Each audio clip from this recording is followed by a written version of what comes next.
Applying tongue oil is super easy. This is the face. First things first, we're going to do the bottom, which isn't sanded all up the grits. Pretty much throw it on and just use your hands to spread it out. Now what we want is, because tongue oil soaks into the wood, we'll notice parts that suck in more oil. We call that when they're thirsty. We want to give the thirsty parts as much oil as possible, but we'll mainly focus on the thirsty bits once we flick it over. As you can see, I give a nice solid coat on the bottom. Now I'm starting to get the sides. Now I'll flip it. So now this is the face, or the top. And this I'll give a nice lot of tongue oil. Just going to drink it in and soak in and protect it from the inside out.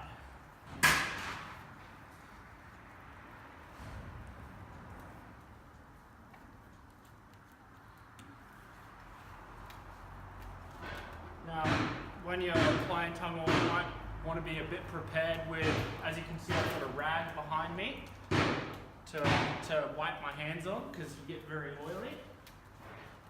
But what I'll do is I'll let that sit now. Now I'm going to let this sit for about 24 hours, but you'll see with the camera, I'll bring it across and there'll be parts that dry, that suck it in.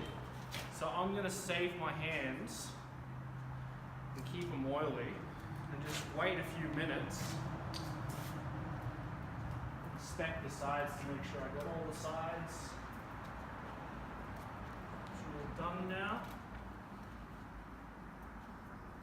And have a look, and I just use the reflection of light, and you can see whether it's a mirror image of it or if parts are getting a bit dry.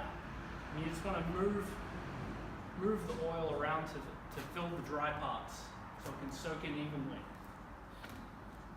Now once it starts drinking it up, we'll leave that for 24 hours. So tomorrow I'll come in, wipe it up, you'll see in the video. I'm just going to wipe my hands now though.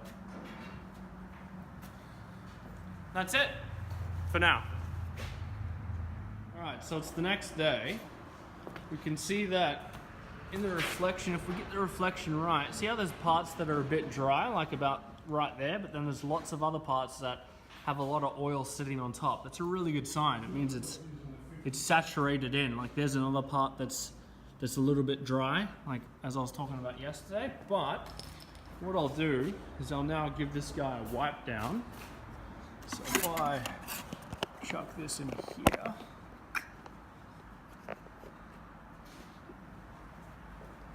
and as you can see, I've got some towels on these sawhorses just to protect it when I flip it. And I'm just using an old rag that I can throw away. A big important thing with tongue oil rags is you don't put them in confined spaces like drawers or toolboxes. You want to leave them out in the open, or give them a real good saturation with water and then hang them up. As you can see behind my bench, I've got my rags hanging up. So all I do is I wipe this down, and then what we'll see usually is it will sweat a little bit. And sweating looks like little droplets that are rising up. Before we look for those, we'll flip it. I'll just wipe the back of it down.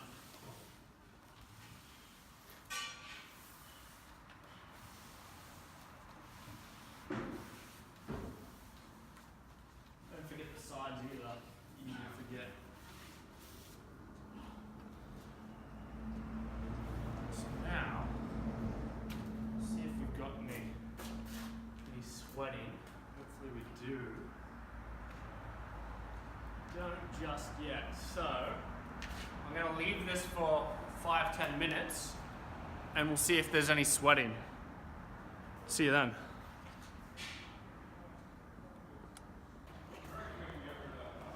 Okay, so here you can see it's been a little longer than 5 minutes, but I had to wait for these little sweat marks to come up. This is a great sign. This means that the wood is completely saturated and the oil's starting to sweat out of it. So you just want to keep wiping it down, and eventually it'll stop sweating, and then it's good to go. I'll do another video in the near future of giving the same piece a little bit of a wax. Ignore the sound in the background, it's just cooking some meat on the barbecue. But just wanted to finish off by saying, with tung oil sometimes things get a little bit dry and you got to give it a little bit more, but another solution to that is giving it some medium paste wax, which I'm going to cover in the next video, which will be tomorrow. But if you're looking for pure tung oil, which is a lot better than the stuff else, you don't have all the additives, and it's not cut with 50% of something random that's not pure. If you want the pure tung oil, we sell it at dubbledwoodtools.com, so check it out.